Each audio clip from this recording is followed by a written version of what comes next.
네, 오늘 저는 이제 여러분과 같이 공독한 말씀을 가지고 같이 은혜를 나누고자 합니다. 미가는 700년 전의 사람입니다. 예수님 오시기 전에 BC 700년 전의 사람이고요. 그 다음에 어느 때 사람이냐면 히스기야 왕 때의 사람이에요. 그러니까 다른 선지자들하고는 조금 활동하던 시기가 다릅니다. 사실 히스기야 왕 때에 사내립이 쳐들어와서 다 포위했고요. 다 이제 모든 성읍을 다 점령을 하는 것을 목도한 선지자입니다. 그 다음에 이제 여기 딱 이렇게 예루살렘만 지금 남아있고, 여기를 아수르가 포위를 하고 끊임없이 이제 선전포고를 하면서 공격을 하는, 그래서 나라가 풍전등화 같이 어려울 때에 그렇게 사역을 하던 선지자가 바로 미가 선지자입니다. 그런데 이제 이 선지자가 그 당시의 모든 상황을 놓고 이렇게 예언을 했습니다. 그런데도 놀랍게도 여기 5장에 뜬금없는 예언의 말씀이 있는 거예요. 그게 뭐냐면 바로 여기 이 베들레헴에 누가 나타나신다고요? 메시아 왕이 이곳에서 태어나실 거다 그래요. 그래서 베들레헴 에브라다야 그러는데, 이 베들레헴이라는 곳은요, 얼마나 작은지 예루살렘에서 한 8km 떨어져서 순례자들은 거기를 걸어서도 갈 수 있는 그만한 거리이고요. 그 다음에 여기는 여호수아가, 우리가 보통 이제 이스라엘 땅의 지명은 여호수아서에 다 나옵니다. 그러니까 여호수아가 점령하면서 그 지명들을 불러서 그것이 이제 계속해서 이스라엘의 지명이 되죠. 그런데 그때도 거기에 나오지 않았던 곳이에요. 그러니까 그 정도로 볼 것 없고, 그 다음에 산악지대에 있고 아주 살기 어려운 작은 잊혀져가는 촌동네 같은 곳이 이 베들레헴이에요. 여기에다가 에브라다라는 말이 붙었다 그러면요, 그거는 보잘것없는 하찮은 아주 시시한 그런 의미를 더하기 위해서 베들레헴 에브라다야 이렇게 말해요. 그러니까 여호수아 때는 이 마을의 이름이 에브라다였어요. 무슨 뜻? 시시한 곳, 보잘것없는 곳, 이런 곳이었어요. 그런데 거기에다가 사람들이 왜 그랬는지 이름을 붙였어요. 베들레헴. 그래서 빵의 마을, 빵 굽는 마을, 이제 이렇게 해서 이름을 붙였습니다. 그런데 거기가 작을지라도 이스라엘을 다스릴 자가 내게서 내게로 나올 것이라. 그의 금고는 상고에 영원에 있느니라. 그러니까 정확히 예수 그리스도의 오심에 대해서 예언을 한 것입니다. 자, 예수님에 대한 예언은 사실 직간접적으로 해요. 그러니까 직접으로 한 거, 또 간접적으로 이분이 예수의 표상이야, 이 일이 예수의 일이야, 이렇게 해서 구약은 오실 예수 그리스도를 증거한 책이기 때문에 한 500여 해에 걸쳐서 예수 그리스도를 증거하는 이야기들이 끊임없이 나옵니다. 그렇지만 이제 이것이 메시아야 라고 나오는 것은, 아주 정확히 나오는 것은 이사야서부터 시작이 돼서, 우리가 이사야서에 두 가지가 있죠. 메시아 대망 사상이라는 것, 그 다음에 남은 자 사상. 그래서 이사야서라는 이사야가 왕궁에서 예언을 했는데 이 두 가지의 사상을 가지고 예언을 했다고 해요. 그러니까 이사야는 누구를? 예언자 대망 사상. 그때 자 이제 이게 메시아 대망 사상을 가지고 있었는데, 그렇다면 미가와 이사야가 사역할 때가 겹쳐요. 우리 여러분이 알다시피 히스기야 왕 때에 이사야 선지자가 있었잖아요. 그쵸? 사내립이 쳐들어왔을 때 이사야 선지자가 계속해서 히스기야 왕을 도와줬고 기도해줬고 병 고쳐줬고 그랬기 때문에 미가야랑 이게 겹쳤어요. 그러니까 미가가 이런 예언을 하는 것도 어쩌면은 이사야와 함께 그 암울한 시대에, 정말 절대절명의 시간에, 나라의 풍전 등화같이 힘든 시절에, 왜냐면 이미 아수르가 북이스라엘을 다 점령하고 내려온 거예요. 위에서부터 착착착착 내려왔어요. 10지파가 사라졌어요. 그랬는데 우리 여기 다윗 지파하고 베냐민 지파가 지금 버티고 있는 거예요. 그러니까 얼마큼 버틸 수 있을까? 나라의 운명을 어떻게 가늠해 볼 수가 없는 이런 상황이 된 거죠. 그런데 이때에 예언을 하는 거예요. 뭘 예언해요? 메시아가 오실 것을 예언을 하는 거예요. 그렇다면 우리가 생각할 때 그렇지 않아요? 좀 힘있게 오셔야 되지 않겠어요? 멋지게 오셔야 되지 않겠어요? 아수르의 사내립을 물리치고 그들에게 겁을 줄 만한 그런 우리에게 메시아, 우리의 왕이 실존하고 있다는 것을 보여주고 그 왕이 우리에게 나타나시라는 것을 예언하는 거기 때문에 그 왕이 오실 만한 곳에 오셔야 되고 힘있게 나타나는 것을 예언을 해야 될 거예요. 그런데 오늘 놀랍게도 이 미가가 뭐라 그러냐? 베들레헴에 오신다는 거예요. 에브라다에 오신다는 거예요. 가장 보잘것 없는 곳이에요. 정말 그리고 무시당할 만한 곳, 하찮고 시시한 곳인데 이곳으로 오신다는 거예요. 그래서 여러분 이 에브라다는 이제 원래 그 이름이 짜이르 그러는데 그 뜻이 하찮아서 눈에 띄지도 않을 만큼 그런 곳이다, 이런 의미를 가지고 있습니다. 사실 그렇지 않습니까? 우리가 베들레헴 하면 생각나는 일이 어디에서 나오고 있습니까? 나오미의 얘기가 나오죠. 나오미가 이 베들레헴의 사람이죠. 근데 먹을 게 없었어요. 아들 둘하고 살아야 되는데 먹을 양식이 없어요. 왜 그러냐면 항상 여기는 산악지대여서 비가 비켜가요. 그 다음에 아주 뭐랄까 메마른 땅이었고요. 그 다음에 척박한 곳이고 양식을 많이 거둘 만한 그런 농지가 많지 않았던 그런 곳이었어요. 살아보려고 애를 썼지만 살 수 없으니까 어디로 이민을 갔습니까? 모압 땅으로 이민을 갔다고 그렇게 얘기해요. 모압은 또요, 이게 아주 지역이 지금의 말하면 요르단이에요. 그 요단강을 끼고 있었고요. 그 다음에 굉장히 비가 풍성하게 내리는 곳이어서 농사를 지면 아주 농사가 잘 돼서 그렇게 풍요하게 살던 곳이니까 그곳으로 떠났습니다. 자, 그렇다면 우리가 생각할 때 예루살렘 8km예요. 왕으로 나오시려면 왕으로서의 권위를 지켜줄 수 있는 그런 곳으로 오셔야 되는 거죠. 자, 거기에 가면은요, 일단은 하나님의 성전이 있어요. 예루살렘의 솔로몬의 성전이 아직 남아있거든요. 그 다음에는요, 모든 정치 권력의 중심부가 거기에요. 근데 예수님이 그냥 이렇게 하찮게 오시는 것이 아니라 오늘 여기 보면 왕으로 임하신다 그랬으면 왕이 계실 만한 곳에 임하셔서 왕적인 권위를 가지고 그렇게 통치를 해주셔야지만 모든 사람이 예수 그리스도를 왕으로 믿고 그 메시아를 따를 건데 지금 이렇게 서쩍 아무도 예상치 못한 곳에 태어나신다고 그러는 거예요. 자, 우리가 이제 이렇게 보면은요, 마태복음 2장에 보면 어떤 사건이 있냐면 동방 박사들이 별을 따라서 메시아 왕이 태어났다는 것을 찾아서 옵니다. 그런데 동방 박사, 그러니까 여기가 어딜까 하면 바벨론일 것이라고 생각하고요. 거기서부터 쭉 이렇게 별을 보고 온 거예요. 그렇다면 여러분, 그들이 실수한 걸까요? 별이 실수한 걸까요? 아니죠. 별은 실수하지 않았어요. 어차피 메시아가 있는 곳까지 인도하기로 된 거예요. 근데 이 사람들이 어디에서 멈춰버렸어요? 예루살렘에서 멈춰버렸어요. 왜? 왕이 오시잖아. 왕이 오시니까 당연히 예루살렘에 오시지. 그래서 예루살렘에서 예수님 찾기 시작했어요. 너네 중에 왕이 태어났다는데 어디 태어나셨니? 너희 나라에 왕이 오신댔는데 어디 계시니? 사람들을 붙잡고 물어봤어요. 그랬더니 누군가가 이런 말을 해요. 베들레헴에 태어나신다 그랬는데 뭐를 지금 알고 있는 거예요? 미가서의 예언을 어떤 사람이 알고 있어요. 그래서 이거를 동방박사한테 얘기했어요. 자, 우리가 잘못했구나. 그런데 무슨 일이 있습니까? 이걸 헤롯 때 들켰다고요. 헤롯 때. 그러니까 헤롯이 왔다 그러니까 우리가 예물 들고 이렇게 왕을 찾아왔다. 어디냐? 헤롯이 알아봤죠. 헤롯은 이방인이에요. 에돔 족속이에요. 모르는 거예요. 이 예언의 말씀을. 그런데 물어봤어. 그랬더니 베들레헴이래. 그러니까 여러분, 이 동방박사 신 사람이 그때부터 어떻게 해요? 다시 출발을 해요. 다시 출발을 해서 베들레헴까지 간 거예요. 지금 말하면 우리가 약 8km 되는 거니까 산악지대일지라도 이제 도착을 했고 예수님 탄생을 보고 예물을 바치게 돼요. 그러니까 순간에 그들도 박사일 뿐만 아니라 별을 따라서 올 만한 사람들일지라도 그들도 착각했어요. 왕은 예루살렘에 있어야지. 결국 여러분, 동방박사가 이렇게 한 일 때문에 2살 미만의 아이들이 무고하게 가게 되는 거죠.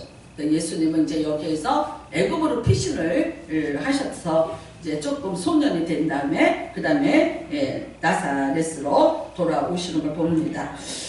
그렇습니다. 우리도 이런 말 많이 해요. 우리나라 특별히 이 작은 나라에서 고향이 어디냐고, 출신이 어디냐고, 이런 것 때문에 그걸 가지고 뭐라 그래요? 자기의 어떤 이제 평생을 쫓아다니는 이름표처럼 되는 거죠. 나는 어디 사람이야? 나는 어떤 사람이야? 그래.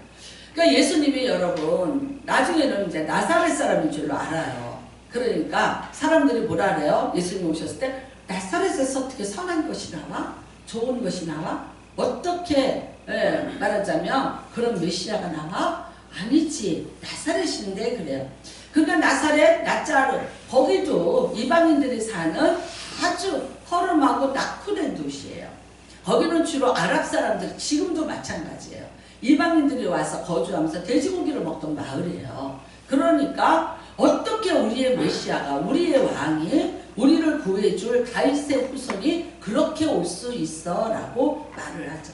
근데 여러분 여기 오늘 미가서에는 분명히 얘기합니다. 예수님이 이렇게 오실 것이 언제부터 예언이 되어 있다는 거예요. 그걸 오늘 그의 근본은 상고에 영원에 있느니라. 상고라는 것은요 무슨 뜻이냐면 아주 오래된 거, 태초에 가장 오래된, 즉 그러니까 창세 이전의 시간을 의미하고 있습니다. 그런데 이미 그때부터 베들레헴에 메시아가 오실 것이 예언이 되어 있다고 말을 합니다. 자, 우리가 이제 그 이사야서 11장에 보면 이새에게서 한 뿔 싹이 나고 그 뿌리에서 한 가지가 나며 그래요. 그리고 그는 이제 성실과 공의로 임하실 것이고 그는 이제 이 세상을 다스릴 것이다. 그러니까 예수 그리스도에 대해서 가장 정확하게 근사치로 예언을 한 것이 이사야서 11장이죠. 근데 뭐라고 얘기합니까? 이새에게서 한 뿌리가 나서 그래요. 한 줄기에서 뿌리가 난다. 이새가 누굽니까? 다윗의 아버지죠. 그러면 이새는 누구의 후손이었습니까? 이새는 또 누구의 후손입니까? 여러분 이게 올라가면 어디가 되냐? 보아스가 되는 거예요. 보아스. 그러니까 자, 보아스는 오벳을 낳고 오벳은 이새를 낳고 이새가 다윗을 낳아요. 그리고 다윗의 족보에서 14대를 내려가서 예수 그리스도가 탄생을 하게 되는 것입니다. 그러니까 예수 그리스도의 이 오심이 베들레헴에서 나타나심이 이게 이상한 일이 아니라는 거예요. 우리는 여러분 나오미가 슬픈 여자고 베들레헴을 떠났던 여자예요. 그런데 거기서 남편이 죽고 아들이 죽고 그래서 루시라는 이방 며느리를 데리고 다시 베들레헴으로 오죠. 그리고 여러분이 잘 알다시피 그 서사시 같은 룻기에서는 그 룻이 이제 본의 이삭을 죽다가 보아스 부자를 만나게 되고 그 다음에 그 보아스의 아내가 되는 것 이런 이야기가 있습니다. 결국 그리고 이제 거기서 아들을 낳았는데 그 아들이 오벳이고 또 그 아들이 이새가 되고 이제 그 아들이 다윗이 되고 그래서 다윗도 그 고향을 굉장히 그리워한 대목이 있어요. 쫓겨다니는 중이었는데도 뭐라고 얘기해요? 나 내 고향에 우물을 먹고 싶어 라고 얘기할 정도로 자기의 고향을 사모하고 굉장히 그 고향을 그리워하는 곳 베들레헴입니다. 여러분 예수 그리스도가 이 베들레헴에서 나오시는 것은 이렇게 다 역사적으로 이미 예언이 되어 있던 거예요. 다 하나님께서는 이렇게 먼저 준비하고 계셨던 거예요. 그러면 그때부터일까요? 아니요. 그 이전의 상고로 또 올라가요. 여러분 이 땅에 메시아가 오시면 우리가 정확히 성경에서 제일 먼저 예언되는 것은 창세기 3장 15절입니다. 여자의 후손으로 이 땅에 오시리라는 이 창세기 3장 15절은 어떤 때입니까? 여러분이 너무나도 잘 알다시피 이미 하와가 뱀에게 넘어갔고 그리고 하와를 통해서 아담이 넘어갔고 이들이 하나님 앞에 범죄하고 숨어있던 그런 때죠. 이제 죄로 인해서 하나님과 완전히 분리가 된 선악과를 먹은 이 죄인들. 그래서 그들에게 하나님이 아담은 아담대로 하와는 하와대로 뱀은 뱀대로 하나님께서 이제 책망하시고 징계를 하셨던 그 슬픈 때죠.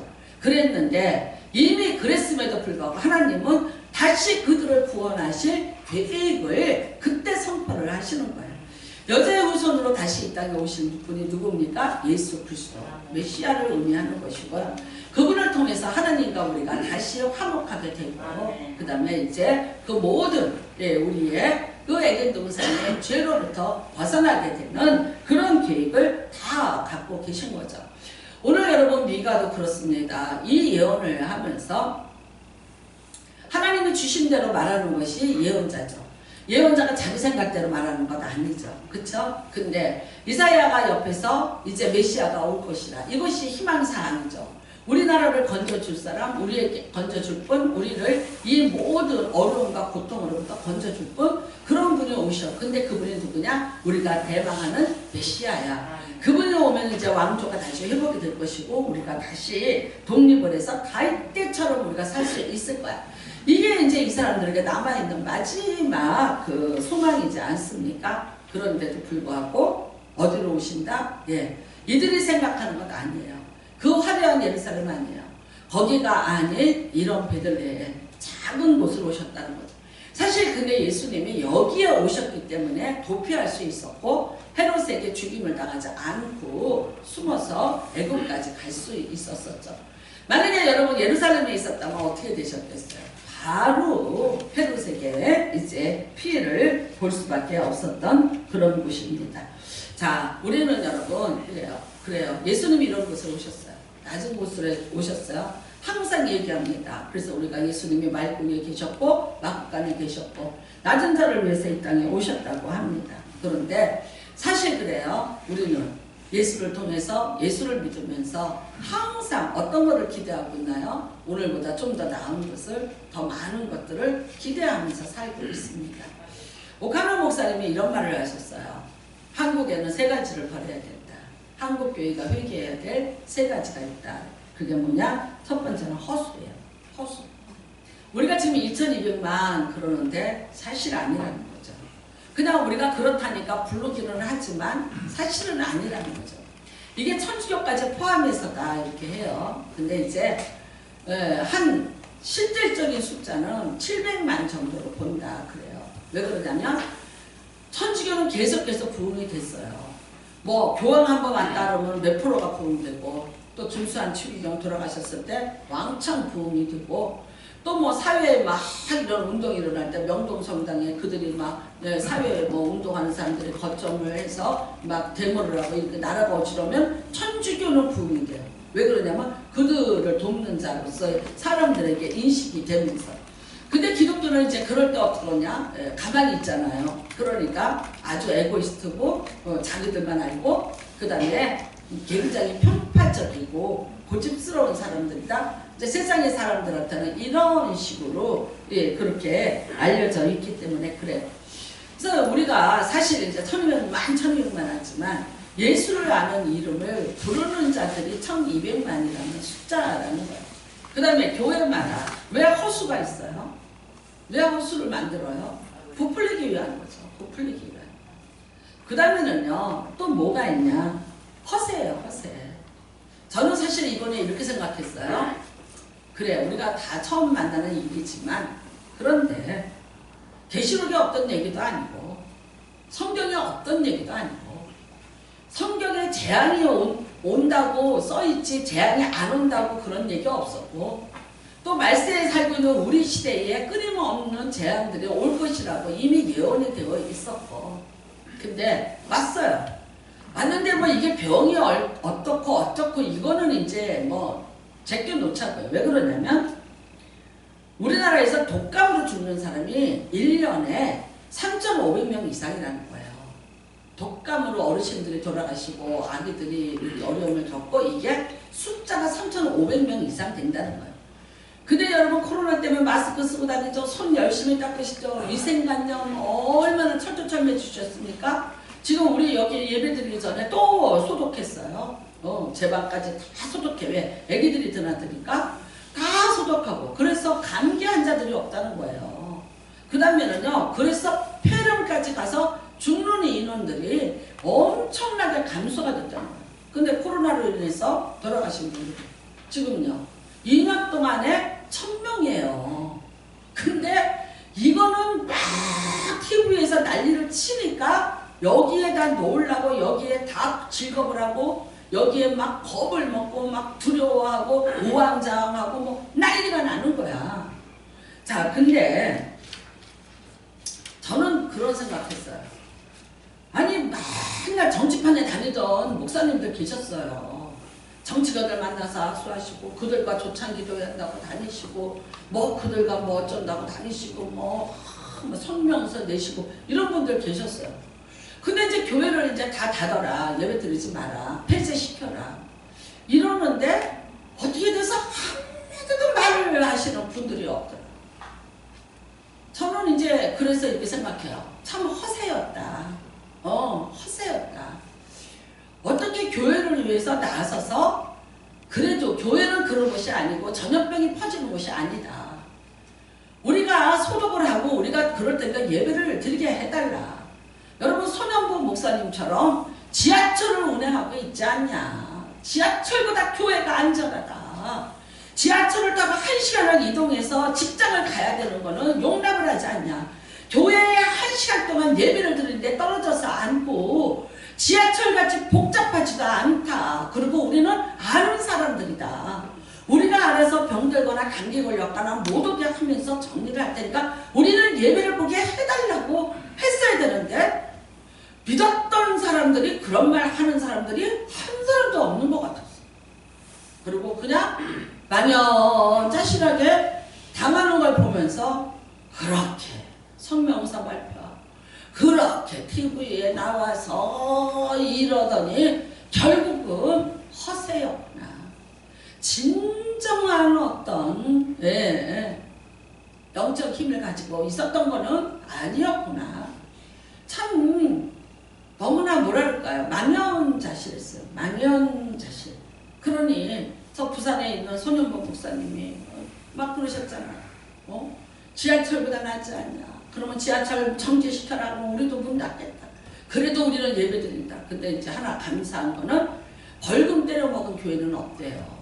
벌금이 나온다고 고지서는 왔는데 안 냈대. 근데 그 다음에 더 이상 말은 없대요. 그러니까 거기에 코로나 환자가 나와서 막 무슨 문제가 생겼을 때는 이제 몇 교회가 두세 개가 그랬지 다른 교회들 다 고지서 날라오고 난리가 났었어요. 우리 지방에도. 그런데 그냥 안 내고 버티자 그랬더니 안 내고 버텼어. 괜찮아요. 그 다음에 무슨 법적인 조치를 취한다는데 그런 거는 안 했대요. 그러니까 나라도 처음 당하는 일이니까. 그리고 막 너무 당황스럽고 온 세상이 다 난리가 나니까 그럴 수밖에 없어서 그랬을 것이라고는 이해는 해. 근데 너무나 어떤 우리가 누구를 믿고 의지하는 건 아닌데 허세에 너무 우리가 의존하지 않았나 그런 생각이 들고요. 사실 여러분 그럼에도 불구하고 정말 시골에서 어디에서 작은 교회들이 목숨을 걸고 예배를 드리면서 하나님의 예배가 이 땅에서 멈추지 않게 해야 된다고 애쓰고 고생을 했다는 그런 이야기들이 지금 나오고 있습니다. 사실 이런 허세들 그 다음에 허상들이었어요. 우리가 너무나 예수를 믿는데 그냥 나에 대해서도 우리의 신앙에 대해서도 우리 교회에 대해서도 너무나 허상을 가지고 있었던 거예요. 예수님이 재림을 하셨대요. 그래서 어떤 큰 대형 교회를 갔더니 예수님이 나 여기 안 들어가 무서워 그러시더래요. 그래서 베드로가 이제 인도를 했는데 목사님 이게 세계에서 제일 큰 교회입니다. 얼마나 멋집니까? 한번 들어가 봅시다 그랬더니 아니야 대리석을 보니까 헤롯궁 같아. 난 여기 안 갈래 그러시더래요. 헤롯궁이 막 대리석으로 지어놨는데 모든 교회들을 그렇게 대리석으로 지어놓고 웅장하게 해놓고 빚을 내서 어떤 교회는 제가 들어보니까 1년에 한 달에 1억씩 이자를 내면서 교회를 지었어요. 근데 지금 어떻게 되겠어요? 그러니까 수없이 교회들이 경매에 나오기 시작을 하는 거예요. 경기도 지역에만 28개가 나와 있다. 경기도 지역에만. 그러면서 서로가 그래요. 돈 있는 교회는 지금이 성전 잡을 때다. 근데 누가 잡아가는 줄 아세요? 그거? 신천지에서 잡아가고 하나님의 교회에서 잡아가고 있어요. 그러니까 우리의 교회가 그렇게 넘어가고 있는 거예요. 다 뭡니까 여러분? 높아지려고 했어요. 크게 보이려고 했어요. 다 허상이었어요. 왜? 세상이 그래야 알아줘요. 세상이 그래야 인정을 하고 세상에서 그래야 대우를 받아요. 그렇기 때문에 그랬어요. 그렇게 하신 분들만 우리가 뭐라고 그럴 것이 아니라 세상이 그랬고 성도들이 그렇게 했고, 그러니까 같이 우리는 공범이 돼갖고 허상, 허수, 허세에 놀아난 거예요. 네, 예수님은 진작에 우리 보고 그게 아니라, 여러분 보고처럼요, 보고처럼 배에다가 공기를 넣어갖고 이빨 만드는 거야. 왜? 나 안 잡혀 먹이려는 몸부림, 나 크다? 나 말아요. 그래봤자 보고배예요. 그렇잖아요. 그러니까 나중에는 어떻게 합니까? 고기를 잡아먹어서 다른 것들은 살을 만드는데 보고는요, 독을 만들어, 독을. 자기 몸에 독을 저장하고 있는 거예요. 누가 나 건드릴까봐. 근데 다른 작은 물고기라고 다 그렇게 하겠어요? 아니죠. 근데 보고라는 놈은 그래. 우리가 있죠. 신앙생활을 하면서 이런 허상들, 이런 허세들, 내가 교회 안에서도 어떤 힘이 있어야지 돼. 그래야 내가 대우를 받아. 제가 이제 저희 아버지가 교회를 열심히 청년 때 다니다가 떠났어요. 저 6학년 때 돌아왔어요. 떠나신 이유가 뭔지 아세요? 그 친척들이 있는 교회잖아요. 집안교회잖아요. 고향교회.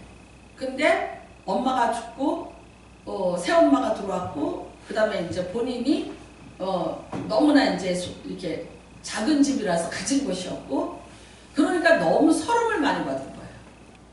그래서 뭐라고 얘기하셨냐면 이랬어요. 교회 가도 돈이 있어야 돼. 나 돈 벌고 갈 거라고. 돈 벌고 갈 거라고. 그랬는데 돈 벌으셨어요. 벌으셨는데 어떻게 쓴지 아세요? 교회 왔는데 다 날라갔어요. 교회 나오셨는데 그 세상에서 자기 힘과 자기의 지혜로 벌었던 게 다 날라갔어요. 그리고 하나님이 꿈에 보여주시더래요. 옹달샘을. 마르지 않는 옹달샘을. 그러니까 너는 여기 옹달샘에서 요걸로 계속해서 물 떠먹어라.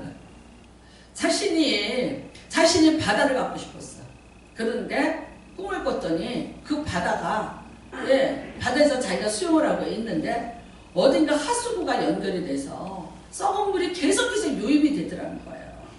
그러니까 숨을 쉴 수가 없을 만큼 유입이 되니까 이제는 수영을 해서 조금 먼 데로 나가신 거야. 깨끗한 곳으로. 그랬더니 얼마나 깊은지 거기서 힘을 잃고 버우적거리는 거야. 죽게 된 거죠. 그랬더니 어디에선가 이렇게 쪽배가 하나 오더래요. 근데 아무것도 못 봤는데 이제 그 분이 손을 내미시더라는 거야. 이 배에 올라타라고. 근데 그 손에 못자국이 난 거예요. 그러니까 그게 누구예요? 예수님인 거예요. 그래서 그 꿈을 꾸고 그날로 돌아오셨어요. 그날로. 그러니까 여러분, 우리가 세상은 바다예요. 요한계시록에도 바다, 그러면 우리는 세상이야. 그러니까 세상에 있는 것으로 나를 드러내고 내가 보고처럼 배를 불리고 나는 이렇다라고 얘기하려고 그래요. 이게 사람도 그러는데, 성도가 그런 데다가, 교회가 그러는 데다가, 기독교라는 자체가 이렇게 돼서 세상에서 지탄을 받는 거예요. 그러니까 언제 예수님이 우리 보고 높아져라 그랬어요? 너 커져라 그러셨어요? 예수님 우리한테 그렇게 하신 적 없으세요. 여러분, 베들레헴이라는 곳에서 태어나신 것, 그것만 봐도 이것이 예수 그리스도가 그냥 태어나신 것이 아니라 하나님이 상고에 이미 태초에 그곳을 예비하시고 예수 그리스도를 그곳으로 보내시기로 작정하신 이유는 뭐냐는 거예요. 오늘 우리가 다시 한번 분별해 보시는 시간이 되시기를 주님의 이름으로 부탁을 드립니다. 예수님은 이 땅에 오셔서 마찬가지예요. 예루살렘 피해 다니셨어요. 물론 예루살렘 그 성전이 대제사장으로 오셨고 선지자로 오셨고 예언자로 오셨고 왕으로 오셨으니까 그 성전의 주인이세요. 그런데 피해 다니셨어요. 어디로 다니셨어요? 갈릴리로 가셨어요. 갈릴리. 가난한 어부들이 있는 곳이에요. 무지한 자들이 사는 곳이에요. 아프고 힘든 자들이에요. 예루살렘 유다 땅에서 버림받고 유다 땅에서 살지 못해서 밀리고 가장자리를 밀려서 갈릴리까지 온 사람들이에요. 그런데 예수님 그리 찾아가셔서 사역을 시작하셨어요. 그 다음에는요, 예언하신 대로, 이사야의 예언한 대로 수불론과 납달리 땅으로 가셨어요. 수불론과 납달리 누구입니까? 여러분, 야곱의 12아들 중에서요, 그야말로 몸종의 몸에서 태어난 두 아들이에요. 그들이 버림받고 그들이 이리저리 밀리고 살던 상쪽 투성이의 땅이 수불론과 납달리 땅이에요. 그런데 예수님이 그 땅으로 가셨어요. 거기에 빛이 되기 위해서 가셨어요. 그런데 이것이 이미 이사야의 예언이 되어 있더라고요. 무슨 뜻입니까? 하나님의 뜻이라는 거예요. 하나님의 계획이라는 거예요. 오늘 여러분 크리스마스입니다. 뭐 여러 가지 다 좋습니다. 그래도 낮은 자에게 다가가시고 또 아프고 고통받는 자들에게 우리가 손을 내밀 수 있다면 정말 예수님이 기뻐하시는 그런 날인 줄로 믿습니다.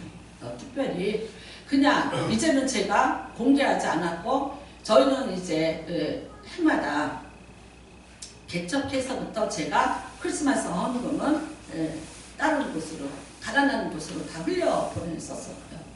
그랬는데 소리 없이 말 없이 때로는 이제 이렇게 했었는데 아니다. 이제는 정말 선교회들이 잘 이렇게 있고 같이 동참을 하면서 현장을 보고 같이 하자는 마음이 들었습니다. 그래서 아마 이제 오늘도 예배 끝나시고 또 이제 장애인들 있는 곳으로 여성교에서 가실 겁니다. 여러분 우리가 그런 곳에 그래서 제가 뭐가 필요하세요? 사실 우리는 뭐 이렇게 했는데 아니요. 아이들하고 난방이 제일 필요해요. 난방비가 그렇게 많이 들어가는 줄 몰랐어요.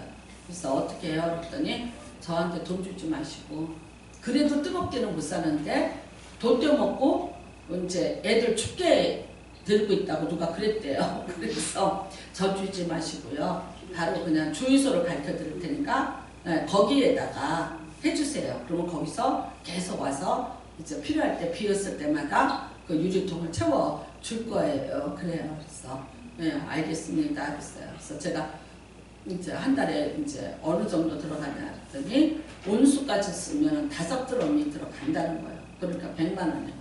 그러니까 아니면은 온수를 못 쓴대요. 그래서 그러면 1월 한 달은 온수까지 쓰시고 이제 저희가 해서 보내드리겠습니다라고 얘기를 했어요. 그러니까 여러분 참 우리가 보면 아픈 자리가 있고 또 힘든 분들이 계시고 그래요. 우리는 하나님의 어떤 주시는 것으로 참 많이 우리가 누리고 살아가는데 크리스마스 때는 조금 우리가 더 낮은 곳 바라보시고 힘들고 어려운데도 또 같이 보시고 그러면서 함께 섬기기를 바랍니다.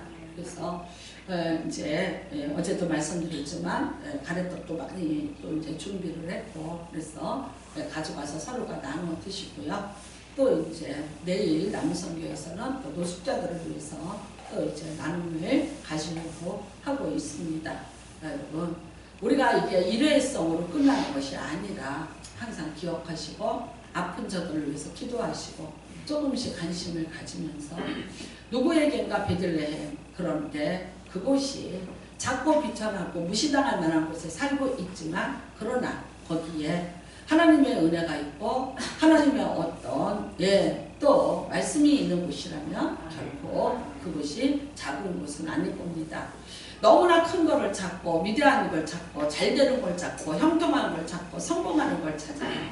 근데 거기가 내가 원하는 것이고 그렇게 해야 내가 인정을 받는다고 생각해요. 여러분 우리 이것조차도 내려놓으시기를 부탁을 드립니다. 그렇지 않습니다. 예수님이 머무는 곳이 어딜까? 낮은 곳이고 아픈 곳이고 힘든 곳이고 어려운 곳이고 부족한 곳이에요. 네, 여러분 베들레헴이 비록 그런 곳인데 만일 거기에 예수 그리스도의 나심이 없었다면 하나님의 언약의 말씀이 없었다면 거기는 그야말로 비천한 곳이었어요. 그렇지만 그곳이 하나님의 말씀이 있었고 또 그곳에서 예수 그리스도가 오셨기 때문에 베들레헴 그곳은 복된 곳이 되었습니다. 마찬가지입니다. 우리의 지경이 어떻고 우리의 상황이 어떨지라도 여기에 내가 그 약속의 말씀을 가지고 예수 그리스도를 늘 만나고 있는 분은 부요한 자이고 그 영광을 누릴 수 있는 큰 자격을 갖고 계심을 믿으시기 바랍니다. 세상 것 가지고 잣대를 삼아서 사는 우리가 아니라 하나님의 눈이 어디가 있으며 예수의 마음이 어디가 있는가를 분별을 하시고 그 다음에 또 나도 그 은혜와 그 사랑을 누린다고 생각하시고 여러분이 크리스마스를 또 기쁨으로 여러분을 사랑하시는 그 예수 그리스도를 만남으로 같이 보내시기를 주님의 이름으로 축복합니다.